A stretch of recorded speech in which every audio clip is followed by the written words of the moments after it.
partilhando sua mensagem de vida. Quem crê no Filho de Deus tem o testemunho de Deus nele.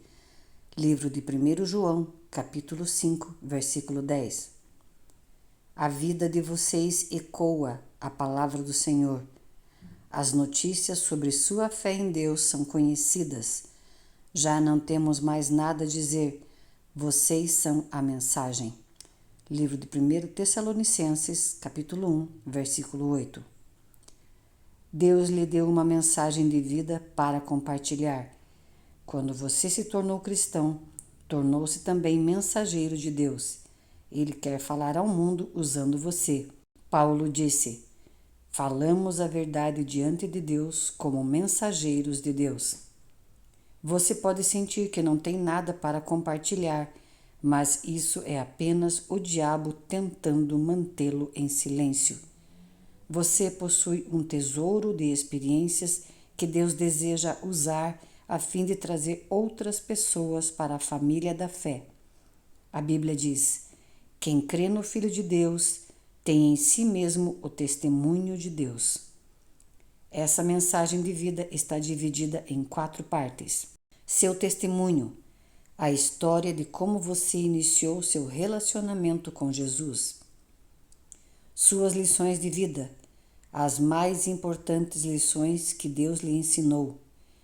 Suas paixões devocionais, as questões pelas quais você se interessa segundo a forma que Deus lhe deu. As boas novas, a mensagem de salvação. Sua mensagem de vida inclui seu testemunho. O testemunho é a história de como Cristo transformou sua vida.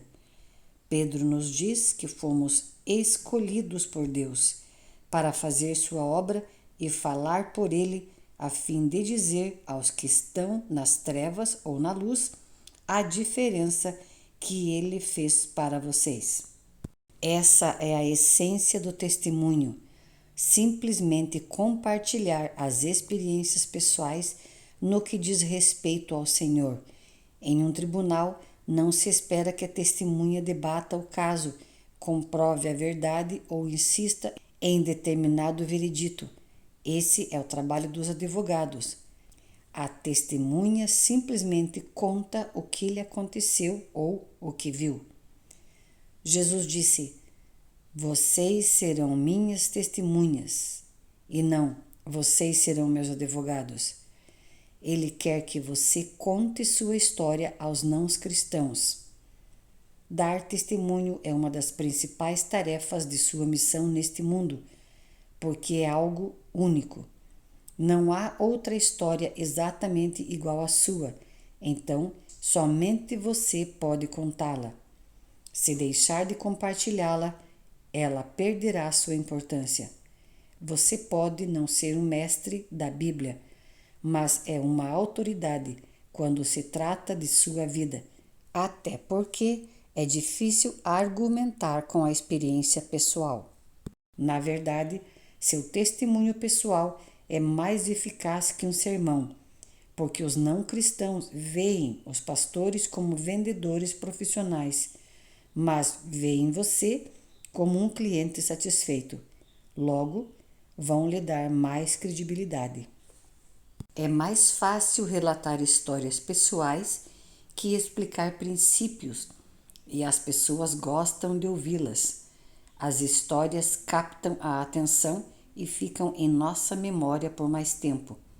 Os não cristãos provavelmente perderiam o interesse se você começasse a citar teólogos. Mas tem uma curiosidade natural sobre experiências que nunca tiveram.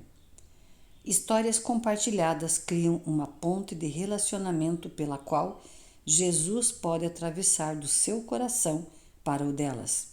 Outra vantagem do testemunho é o fato de ele contornar as defesas intelectuais. Muitos céticos que não aceitam a autoridade da Bíblia escutarão sem resistência uma modesta história pessoal. Foi por isso que, em 6 ocasiões distintas, Paulo usou seu testemunho em vez de citar as Escrituras. A Bíblia diz: Estejam sempre prontos para responder a qualquer pessoa que pedir que expliquem a esperança que vocês têm. Porém, façam isso com educação e respeito. A melhor forma de estar pronto é escrever nosso testemunho e então memorizar os pontos principais. Divida-o em 4 partes. Primeiro, como era a minha vida antes de conhecer Jesus? Segundo, como percebi que precisava de Jesus? Terceiro, como comprometi minha vida com Jesus? Quarto, a diferença que Jesus fez em minha vida. Você com certeza tem muitos outros testemunhos para dar, além do relato de sua salvação. Você tem uma história para cada experiência em que Deus o auxiliou. Faça uma lista de todos os problemas, circunstâncias e crises dos quais Deus interviu a seu favor. Então, seja sensível e utilize o relato que melhor se relacione com a situação do seu amigo não cristão. Situações diferentes pedem testemunhos diferentes. Sua mensagem de vida inclui as lições de vida que você aprendeu. A segunda parte de sua mensagem de vida são as verdades que Deus lhe ensina a partir de suas experiências com Ele. Trata-se de lições e discernimentos que você continuamente aprende sobre Deus, envolvendo relacionamentos, problemas, tentações e outros aspectos da vida. Davi orou: Deus, ensina-me lições para viver, para que eu permaneça no caminho. Infelizmente, é comum não aprendermos nada com o que nos acontece. Sobre os israelitas, a Bíblia diz: repetidas vezes Deus os resgatou, mas eles nunca aprenderam até que finalmente seus pecados os destruíram. Você provavelmente já conheceu pessoas assim. Embora seja sábio aprender com as nossas experiências, é mais sábio aprender com as experiências dos outros. Não há tempo suficiente para aprender tudo na vida por tentativa e erro. Devemos aprender com as lições da vida dos outros. A Bíblia diz: quando alguém está querendo aprender, o conselho de uma pessoa experiente vale mais que anéis de ouro ou joias de ouro puro. Escreva as principais lições de vida que você aprendeu para que possa compartilhá-las com os outros. Devemos ser gratos a Salomão por tê-lo feito, pois ele nos deu os livros de Provérbios e Eclesiastes, que estão repletos de lições práticas para a vida. Imagine quantas frustrações poderiam ser evitadas se aprendêssemos a extrair lições de tudo o que acontece com as pessoas que nos cercam. Pessoas maduras desenvolvem o hábito de extrair lições das experiências do dia a dia. Insisto em que você faça uma lista das lições aprendidas. A menos que as tenha anotado, você provavelmente não tem o hábito de pensar nelas. Eis algumas perguntas para avivar sua memória e fazê-lo começar a escrever. O que Deus me ensinou com o fracasso? O que Deus me ensinou com a falta de dinheiro? O que Deus me ensinou com a dor, a tristeza ou a depressão? O que Deus me ensinou durante a expectativa? O que Deus me ensinou com a doença? O que Deus me ensinou com a decepção? O que aprendi com minha família, minha igreja, meus relacionamentos, o grupo a que pertenço e os que me criticam? Sua mensagem de vida inclui compartilhar sua paixão pelas coisas de Deus. Nosso Deus é um Deus apaixonado. Ele ama apaixonadamente algumas coisas e apaixonadamente detesta outras. À medida que você se torna íntimo do Senhor, Ele o faz sentir uma paixão por algo que realmente importa para Ele, de modo que você possa ser um porta-voz no mundo. Pode ser uma paixão por um tipo de problema, por um propósito, por um princípio ou por um grupo de pessoas. Seja o que for, você se sentirá compelido a falar a esse respeito e a fazer o que estiver ao seu alcance para mudar a situação. Você não consegue deixar de falar a respeito das coisas que mais lhe despertam o interesse. Jesus disse: o coração do homem determina o que ele fala. Temos na Bíblia 2 exemplos disso. Davi, que declarou: o grande interesse que tenho por ti e pela tua casa arde como uma fogueira dentro de mim. E Jeremias disse: a tua mensagem queima como fogo em meu coração e em meus ossos. Não posso me manter em silêncio. Deus concede a algumas pessoas o ardor para defender uma causa. É quase sempre um problema que foi sentido na pele. Violência, vício, esterilidade, depressão, doença ou alguma outra dificuldade. Às vezes, ele faz as pessoas sentirem um impulso para falar em nome de grupos que não podem falar por si mesmos.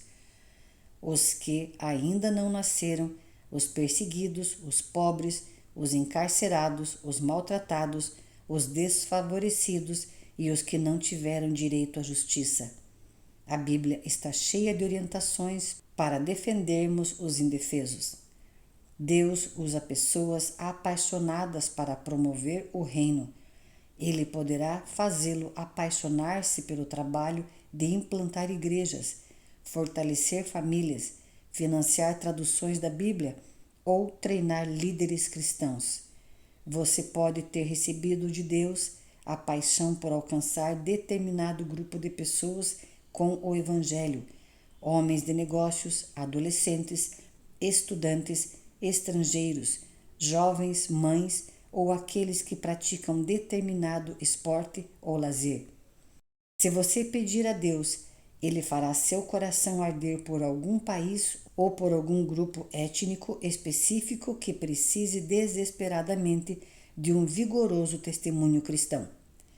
Deus nos concede diferentes paixões a fim de que se concretize tudo o que Ele quer que seja feito no mundo.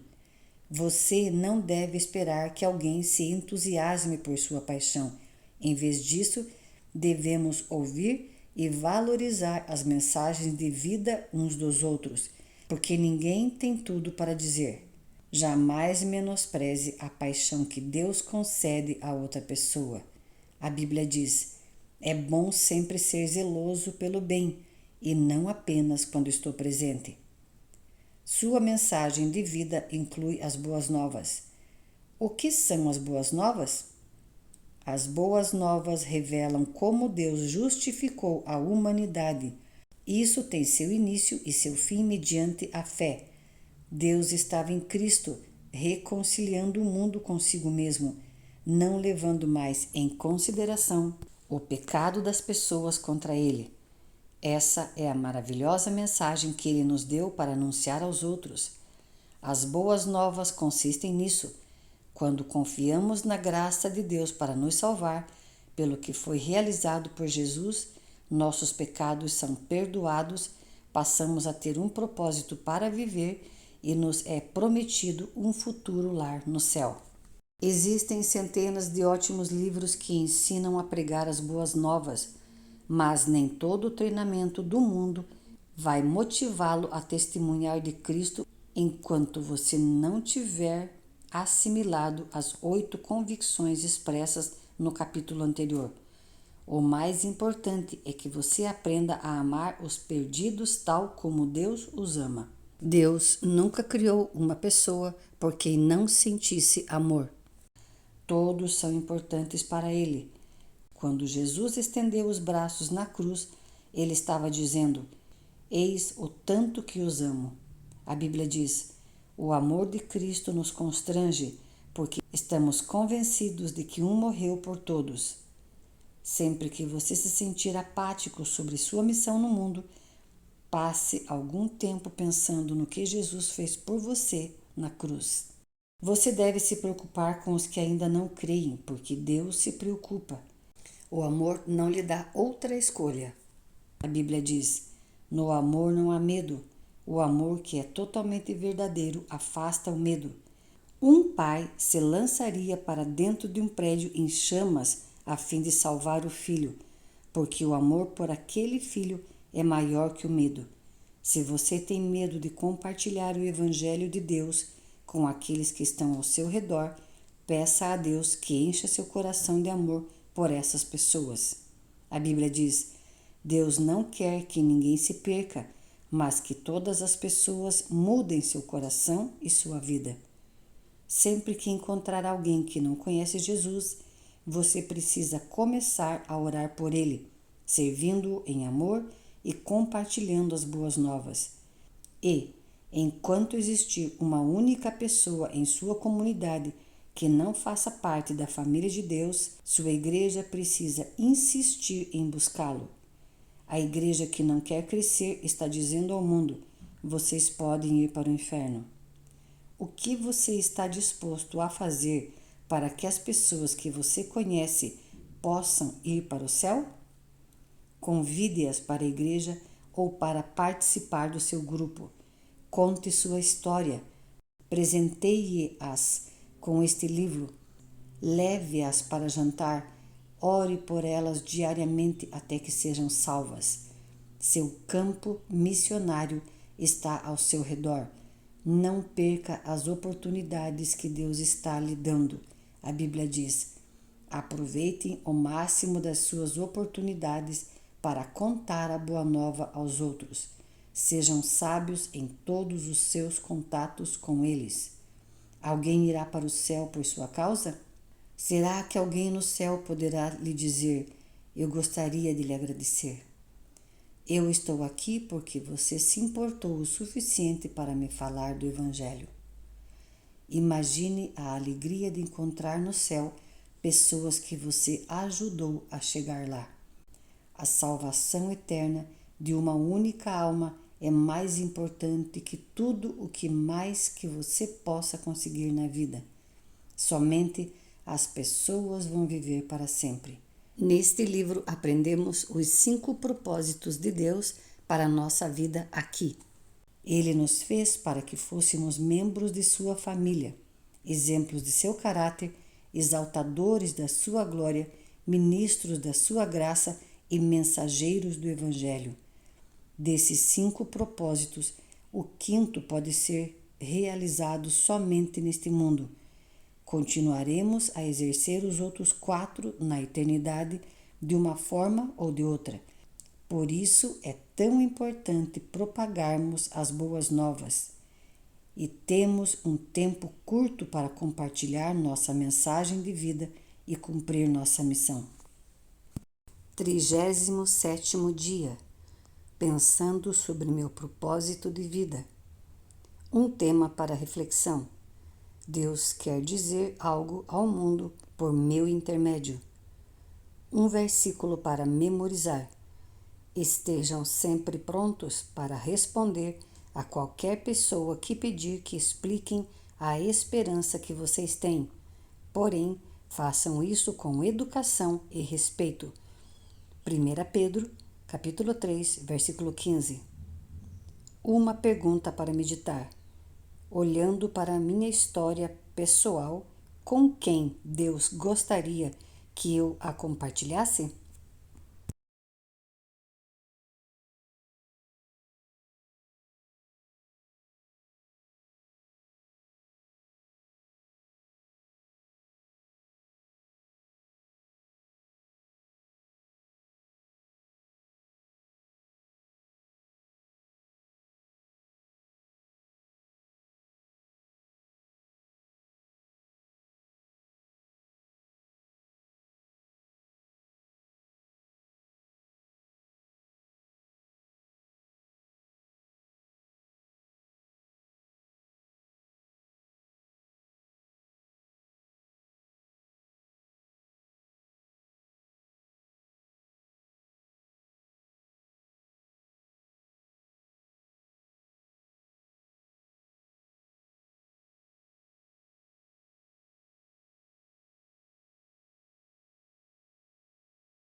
37º dia, pensando sobre meu propósito de vida.